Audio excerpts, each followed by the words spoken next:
Thank you very much. I haven't been posh enough to do a presentation or anything like that. I was just going to read you guys something that I'd written that was from the heart, which I think is sometimes just as cool as a presentation sometimes. So I'll start. Hi, I'm Shannon Boston. In 2019, I became a volunteer with Who Cares Scotland in Shetland.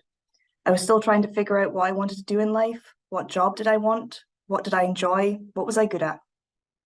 I think almost everyone goes through this, but volunteering is where I began to learn what I liked and what my skills were. Who Cares Scotland has given me many opportunities to develop over the years. Together with the local young volunteer team, the #Shetland crew, we've completed 3 festivals of care. One of these festivals was done online during lockdown. The festivals of care gave us a chance to showcase our work within our community and also create connections with corporate parents. We also had a care convention to help us build better relationships within our community. These experiences really helped build my confidence, working alongside the big wigs in our community to help build a better future for care experienced people. This really helped the worry that I had that I couldn't work with people that are very professional. What I realized through this is that sometimes you need somebody who can mix things up and throw a spanner in the works. Things become stagnant and tend to move away from the people that matter, like the service users, and go towards a corporate way of working where ticking boxes becomes their main objective. The festivals of care centered around bringing the community into our world through a youth-led approach and to help create a lifetime of equality, respect and love for care experienced people, which is at the heart of Who Cares Scotland. Through my volunteering, I've been published in a few books and I've taken part in different film productions. I have also written introductions to 2 of the festivals of care's intros surrounding different themes. These are opportunities I may not have had if not for this essential wraparound support of the sector. I joined Who Cares Scotland's national representative body during lockdown and did a 2-year term. Through the role, I helped take part in a mental health report tending light, and I took part in training opportunities. By this stage, after 3 years of volunteering, I had a better idea of what was important to me. I knew I wanted to use the skills I'd picked up to advocate for others, but I knew that it was more than that. I wanted to help people, but I also wanted to help people realize their own power and potential like I had been given the chance to. Youth work gave me an opportunity to give back. I started mentoring with Open in 2019. Open's a project charity that's in Shetland. Another mentor and myself were paired up with 2 mentees to work together with the mentees to help them set goals and achieve them within. Sorry, I'm going to restart that paragraph. Sorry, everyone. I started mentoring with Open in 2019. Another mentor and myself were paired up with 2 mentees to work together with the mentees to help them set goals and to help them achieve those goals. Lockdown struck midway through our mentoring relationship, but we carried on facilitating the sessions online and working on more wellness-based goals. I'm currently still a mentor working with a new mentee. The mentoring program is such a good way for young people to be able to explore with somebody close to their age what they want to do, next steps in life, and how to get to where they want to go. Sometimes it's just as simple as sitting down and figuring out how best to support somebody's well-being, and other times it's exploring how to join a certain career, looking at qualifications, universities or colleges, and where they'd want to study. Mentoring can be done surrounding any goal. The main thing is that the mentee is supported and well-informed within the relationship. In 2021, a job opportunity came up with Open to become a peer researcher. By this stage, I'd been struggling to find work that would be meaningful to me, and I felt like this job would get my foot in the door. And boy, was I right. Not only did I get my foot in the door by getting the job, I also realized that this is where I wanted to be.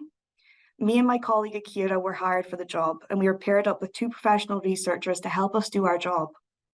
Becoming a peer researcher and joining the Open staff team really changed my life. I felt like I'd been through all the different channels to end up where I needed to be. The last 2 years has been a journey for me. When I started, I had some experience around research, but it was minimal. The professional researchers that supported us in the role was invaluable. Amy from YouthLink Scotland and Jennifer, a research consultant, have kept us right since day one and have supported us to learn whilst on the job and develop our research and youth work skills. I truly believe I wouldn't have thrived without the opportunities and support that surrounded me. Being a peer researcher has given me a chance to work with young people to find out what's important to them, what matters to them, and exploring with young people the changes they feel would improve things for them. To date, we have completed 3 peer research projects. Each project has provided new insights to what our next steps can be and how to get the wider community involved in the conversations on how to facilitate the suggestions that come from peer research projects and our young people. The enabling power of youth work is there for all to see with this approach, and from how involved the young people have been in the peer research projects. Young people have so much to give and really do have such innovative ideas. Given the time and space, young people come up with reflections and ideas that are insightful, but without providing the space for this, young people, they would perhaps struggle to share this with the wider community. Or worse, young people not being aware of this potential that they do have. It takes a village to raise a kid, and that means nurturing every part of a young person's development. Peer research provides a space for them to thrive and feed their curiosity, helping drive the change we all wish to see. Youth work truly does change lives. And I'm glad to be here today to share the positive personal and skill building journey that I've been on. Youth work and all the support or influences, thank you for being you, and thank you for being there. Thank you for your time today. Shannon, can I just say, it's maybe appropriate you referred to yourself as a spanner in the works there, because, as I got my notes muddled up, but you're the best spanner we've had today. A few comments about loving the Christmas jumper too, and a deeply personal perspective, because thanks for that, because it takes a lot of strength to be vulnerable. Would you take a question? Is that allowed? Look, can I ask, what's been the most rewarding thing for you about being involved in the project, in these projects over the last 2 years? Obviously you've been on a journey, but why do you stay involved? Why do you keep at it? Well, volunteering and all those sorts of things, I think you build connection, relationships, and that's all humans really want. But peer research specifically, in my job within Open, the most meaningful things is watching young people realize that they can change things and actually having a space held for them. I think a lot of our young people don't realize that there's people within their community that really want to lift them up and hand the power back to them. And I think actually watching young people realize their own power and come up with such brilliant arguments and just watching them step into their own, I think has been the most rewarding part. I think knowing that you're kind of being able to put the hand back that you were given, for me, that's the most meaningful part of the work that I do. And as long as no matter where you get to in life, you're putting back and doing the same that others did to you, I think that's the most important part of the work I do. And probably the most meaningful thing that keeps me going is knowing that it's all a chain and I'm part of that chain, giving back what I've been given. That's a really brilliant answer, and it's such a virtuous circle, isn't it? There's people benefiting from youth work, and then it helps more and more young people benefit as well. I should ask as well, obviously you're not running away or anything like that, but what's next for you? Obviously the journey's continuing.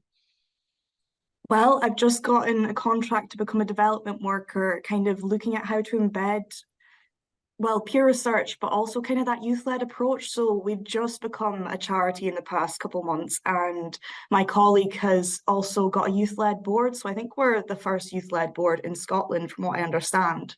So I'll be working alongside the board to set priorities and kind of think of innovative ways to kind of bring them on that youth-led journey and help them facilitate what they want to learn in the community. We've got 3 research projects with plenty of evidence that we could go and find new things to research, but really we want to make sure that our board members are the one leading out on that. And of course, we'll speak to the other young people within the community, but I think our next steps is just making sure our board feel prepared and giving more young people the opportunity to feed in different parts of the projects.